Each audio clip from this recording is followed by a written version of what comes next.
여러분 안녕하세요. 성경 속에 있는 진리를 탐구해보는 기독교 강요 시간입니다. 제3권 10장 현세 생활. 3권 10장은 6개 항으로 나누어져 있습니다. 1항은 두 가지의 위험, 잘못된 엄격한 금욕과 잘못된 방종. 2항은 대원칙. 3항은 선물을 주신 이를 우러러보면 옹졸한 생각과 방종을 막을 수 있다. 4항은 영생을 갈망하는 것도 우리의 외면적 생활을 바르게 결정한다. 검소한 위탁물인 지상 소유에 대하여 6항은 주의 부르심이 우리의 생활 양식의 기초다 하는 내용을 담고 있습니다. 1항 두 가지 위험, 잘못된 엄격한 금욕과 잘못된 방종을 삼가해야겠다는 것입니다. 잘못된 엄격한 금욕은 하나님께서 우리를 창조하신 그 목적이 우리의 유익을 위한 것인데 그것을 버리고 모든 것을 다 금욕주의로 흘러가면 그것은 하나님께서 사람을 만드신 목적과는 다르다는 것입니다. 하나님께서 세상을 만드실 때에 에덴 동산을 만드셨습니다.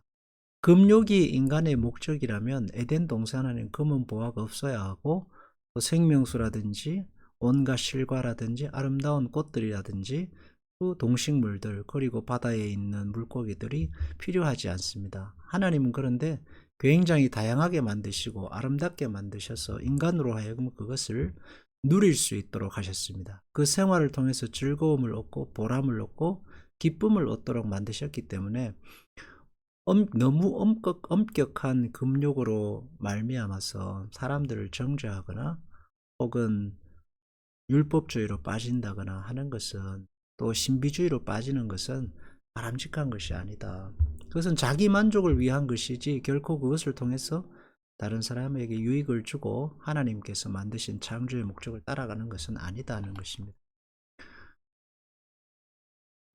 각자의 양심에 일임하여 자기에게 합당하다고 여겨지는 대로 그것을 사용하도록 해야 한다라고 말하지만 그러나 정확한 법률 조문으로 양심을 구속하는 것이 불가당하는 것을 나도 인정한다. 그러나 성경에는 합당한 사용에 대한 일반적인 표준이 있으므로 우리는 거기에 따라서 우리의 사용을 제한하는 것이 마땅하다. 양심에 맡겨야 하겠지만은 그러나 그 양심의 기준이 뭐냐 할 때는 하나님께서 우리에게 맡기신 기준이 있기 때문에 그 성경 말씀을 쫓아서 그 양심도 따라가야 한다라고 말하고 있습니다. 우리의 대원칙, 우리가 따를 대원칙은 무엇인가? 우리가 따를 대원칙은 이것이다. 하나님께서 여러 가지 선물들을 창조하신 목적은 우리의 유익을 위해서지 우리를 멸망시키려는 것이 아니었기 때문에 하나님께서 창조하시고 정하신 그 목적에 따라서 하나님의 선물을 사용한다면 그러한 사용은 방향이 바르다는 것이다.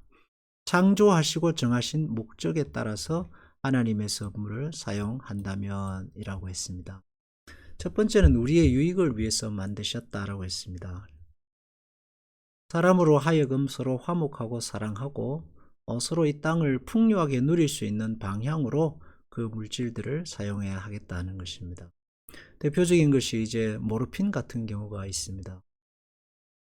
사람의 고통을 줄여주는 마취제로 사용되지만 잘못된 방향으로 사용되면 그것이 인간에게 극도의 쾌락을 만들어내는 것이 되어서 사람을 망하게 합니다. 하나님께서 우리에게 주신 모든 것들을 창조의 목적을 따라서 서로에게 유익이 되도록 바르게 사용해야 하겠다 하는 것입니다. 그러나 그것을 잘못된 방향으로 사용하면 인간은 파멸에 이르게 됩니다. 그것이 하나님께서 인간을 만드신 원리이고 그 생체 메커니즘이라고 할 수 있습니다. 이 목적을 주시하는 사람이 가장 곧은 길을 걷게 될 것이다. 하나님께서 양식을 만드신 목적이 무엇인가를 곰곰이 생각하면 하나님의 뜻은 필요한 것을 주실 뿐 아니라 즐겁고 유쾌하게 만드시려는 데 있다는 것을 우리는 깨달을 것이다. 그래서 저는 기본적으로 신자는 밝게 살아야 한다 라고 믿는 사람 중에 한 사람입니다. 사도 바울이 말한 바 항상 기뻐하라, 쉬지 말고 기도하라, 범사에 감사하라는 그 말씀은 굉장히 크고 위대한 신자의 삶의 원칙입니다. 하나님께서 우리에게 주신 이 풍요함들을 생각하면 우리는 그것을 누리면서 밝고 기쁘고 활기차게 살아야 합니다. 왜냐하면 그렇게 살도록 하나님께서 이 땅에 모든 것을 만드셨습니다. 누군가를 만나고 대화를 하고 음식을 먹고 할 때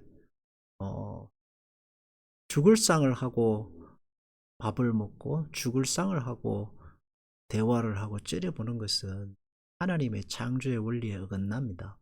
사람은 좋은 것을 나누고 살아야 되니까, 즉 유쾌하고 즐거운 삶을 살아요. 그래서 물질을 사용하는 문제에 있어서도 과도하게 아낀다고 해서 부하게 되는 것이 아니니까 모일 때는 물질을 나누고 또 만나서 밥을 먹을 때는 좋은 것을 먹고 자녀들에게 무언가를 사줘야 할 때는 자기가 가지고 있는 범위 내에서 좋은 것을 사주는 그런 그 풍요한 삶을 향한 기준을 가지고 살아야 하는 것입니다. 어떤 사람들은 이렇게 말합니다.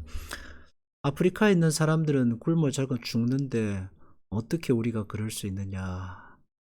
그것은 뭐랄까요? 너무 과도한 책임을 떠안는 것입니다. 예수님께서도 예수님이 살아계시는 동안 사람들과 함께 잔치를 벌이셨고 먹고 마시고 즐겁게 지내셨습니다. 그리고 한 그 여인이 와서 향유를 부을 때도 그것을 아끼지 않으셨습니다. 유다는 어떻게 그걸 그럴 수 있느냐? 가난한 자들에게 나눠주지 했지만 예수님은 그걸 허락하지 않으셨습니다. 그러니까 우리가 살아가는 삶에 있어서 구제를 하고 힘들고 어렵게 사는 사람들을 생각하는 것 중요하지만 그러나 그것이 우리가 져야 할 가장 큰 의무는 아니라는 것입니다. 어느 정도는 가능하겠지만 그러나 기본적으로 하나님이 주신 인간에게 각자에게 주신 유익과 행복한 삶을 추구해야 한다.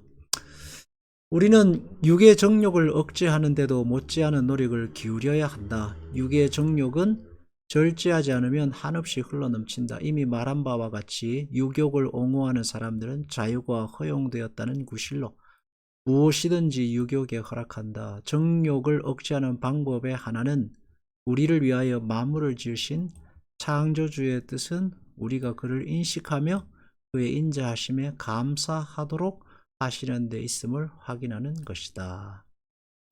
내 원칙, 하나님이 창조하신 그 창조의 원칙을 지키고 살기 위해서는 육신의 정욕을 절제하는 것이 필수적입니다.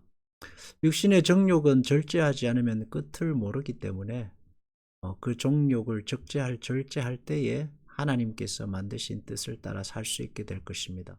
하나님께서 만드신 창조의 뜻을 또 하나 생각해 본다면 하나님 사랑과 이웃 사랑입니다. 하나님을 사랑하고 이웃을 사랑하는 일로 우리의 모든 기준을 삼으면 신앙에 모자람이 없습니다. 근데 하나님을 사랑하고 이웃을 사랑하려면 육욕, 정욕, 다른 말로 하면 자기 자신을 사랑하고자 하는 정욕을 반드시 절제해야 합니다. 그 자기 자신에 대한 과도한 사랑을 절제하고 예수님께서 하신 말씀으로 하면 십자가를 지고 하나님을 사랑하고 이웃을 사랑하는 기준으로 살면 거기에서 풍요로운 삶이 하나님께서 말씀하신 창조의 목적에 합당한 삶이 나오게 될 것입니다. 대부분의 죄악이 물욕으로부터 온다는 사실은 제외하고라도 빈곤을 참지 못하는 사람은 여유가 생기는 때 대개는 반대되는 증세를 나타낸다. 내가 말하려는 것은 바로 이것이다. 즉 초라한 의복을 부끄러워하는 사람은 비싼 옷을 자랑할 것이요 빈약한 음식으로 만족할 수 없어 더 좋은 음식에 대한 욕망으로 고통하는 사람은 그런 음식을 얻게 되는 때에 무절제하게 남용하게 될 것이다. 빌립보서 4장 13절에 보면 내게 능력 주시는 자 안에서 내가 모든 것을 할 수 있느니라 라고 바울이 고백했습니다. 그 말은 뭐냐 하면 바울이 이 땅에서 살아가는 동안 이 땅의 소유와 물질에 얽매이지 않으려고 굉장히 노력했다는 사실입니다. 부할 때는 그 부함에 얽매이지 않으려 했고 가난할 때는 가난함에 얽매이지 않으려고 했습니다. 건강할 때는 그 건강함의 노예가 되지 않으려 했고 병들었을 때는 그 병의 노예가 되지 않으려고 했습니다. 바울은 오로지 하나님의 종, 노예로서 살고자 했던 것입니다. 그러니까 우리가 이 땅을 사는 동안도 부요할 때는 부요함의 노예가 되지 않아야 하고 빈곤할 때는 빈곤함의 노예가 되지 않아야 하겠습니다. 그러한 기준, 오직 내가 하나님에게 붙들린 사람으로 살아야겠다라는 기준을 가지고 살면은 자유하는 삶을 살 수 있게 된다 하는 것입니다. 인자하신 하나님께서 우리에게 물질을 주시며 우리의 유익에 충당되도록 하셨을 때에 그 물질은 우리에게 맡겨진 것으로 우리가 언젠가는 청산해야 한다고 명하셨다. 이 청산이라는 말은 계산해야 한다는 것입니다. 그러므로 우리는 내 모든 일을 세마라는 말씀을 항상 귀에 들리게 하면서 일을 처리해야 한다. 동시에 우리는 이 셈을 누가 요구하시는지를 잊지 말아야 한다. 누가복음 16장 2절에 보면 주인이 그를 불러 이르되 내가 내게 대하여 들은 이 말이 어찌 됨이냐? 내가 보던 일을 세마라. 청지기 직무를 계속하지 못하리라. 하나님께서 우리에게 주신 것은 사실 모두 다 하나님의 은혜입니다. 어떤 사람은 내가 노력해서 얻었다라고 하는데 맞는 말이지만 그러나 좀 더 한꺼풀 깊이 들어가 보면 그 노력할 수 있는 환경을 주신 것, 의지를 주신 것, 또 노력해서 얻을 수 있도록 돕는 자들을 붙여주신 것, 역사와 시대와 환경이 다 맞게 하신 것은 하나님의 은혜입니다. 이 세상에 노력하지 않는 사람이 어디에 있습니까? 모든 사람은 대부분 다 노력하고 삽니다. 노력해도 노력이 안 되는 사람이 있고 노력해도 실패하는 사람이 있는데 우리가 하나님께서 우리에게 주신 것들을 은혜, 하나님이 맡겨주신 것으로 생각하고 우리는 청지기로 해야 됩니다. 그리고 하나님께서는 그 우리에게 맡기신 것들을 반드시 셈하실 때가 있으실 건데 그 셈하시는 하나님 앞에 부끄럽지 않도록 살면은 우리가 이 땅에서 잘 살았다라고 할 것입니다. 모든 일에 있어서 하나님이 우리의 인도자이심을 알면 걱정과 수고와 곤란과 밖의 짐이 있더라도 적지 않은 위안을 받게 될 것이다. 정치하는 사람은 더욱 기꺼이 직무를 수행할 것이요 일가의 가장은 그 의무에 전심할 것이다. 하나님께서 우리의 인도자이심, 다른 말로 하나님이 우리에게 소명을 주신 분이고 우리의 목자이심을 안다면 맡기신 일이 어떤 일이든지 간에 위안을 받을 것이다 하는 겁니다. 어떤 사람은 작은 짐을 지고 사는 것 같고 또 어떤 사람은 큰 짐을 지고 사는 것 같습니다. 나만 불행한 것 같고 다른 사람은 다 행복한 것 같은데 그렇게 비교하지 말고 하나님이 이 일을 내게 맡겼다라고 생각하고 하나님을 바라보고 하나님의 인도, 하나님의 목적을 따라 살면은 위안이 되는 것입니다. 정치하는 사람은 정치로, 또 가장은 가장으로 각자의 자기가 받은 소명의 터전에서 기쁘고 감사하고 유쾌하게 자기 삶을 감당하면 훌륭한 신자의 삶입니다. 각자의 생활 양식에서 받는 불편과 근심과 권태와 불안에 대해서 이 모든 것이 하나님께서 지워주신 것이라고 믿을 때에 모든 직분에는 밝은 면이 있으면 어두운 면이 있기 마련입니다. 정치로 예를 들면 정치인은 밝은 면이 있습니다. 사람들에게 나서고 힘이 있고 권력이 있지만 어두운 면은 모든 사람이 자기 자신을 바라보고 흠집을 찾으려 하기 때문에 고통스럽습니다. 그런 하나님께서 우리에게 맡겨주신 그런 일들을 어두운 면과 밝은 면을 하나님이 맡기셨다라고 생각하고 잘 견디는 것이 신앙이다. 여기서 또한 소명임을 알고 순종하면 아무리 낮고 천한 일일지라도 하나님 앞에서는 빛날 것이며 아주 귀한 것으로 인정받을 것이라는 유일한 위안이 생길 것이다. 예수님께서 한 여인이 향유를 부으실 때 그 여인의 이름이 복음이 전파되는 곳에 영원토록 남게 될 것이다 라고 했습니다. 그 여인은 성경에 보면 굉장히 비천한 여인이었지만 그러나 그가 한 일이 평생에 그리고 지금까지도 남아서 우리의 귀에 회자되고 있습니다. 우리가 아무리 낮고 천한 일을 한다고 할지라도 하나님께서 내게 맡기신 일이다 여기고 그 일을 기쁨으로 감당하면은 그 귀한 일이고 하나님은 그 일을 굉장히 큰 일로 평가하실 것입니다. 하나님이 보시는 큰 일은 그래서 우리가 생각하는 세상적인 큰 일이 아니라 작은 것이,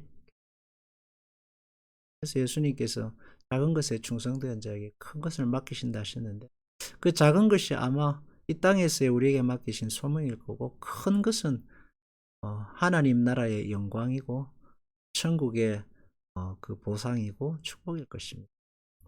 그것을 위안으로 삼으면 우리가 사는 이 땅에서 비교하고 시기하고 질투하여 죽상을 하는 것이 아니라 기쁘고 감사하고 유쾌한 삶을 사는 것이 우리의 신앙이 되는 겁니다. 기도하겠습니다. 주님께서 우리에게 맡기신 이 잠시 동안의 삶을 감사와 기쁨과 유쾌함으로 소명을 따라서 잘 감당케 하옵소서. 큰 일이 아니라 작은 일을 잘 감당하여 그 속에 담긴 하나님의 뜻을 찾고 누리는 풍요하고 복된 삶을 살게 하옵소서. 예수님 이름으로 기도합니다. 아멘.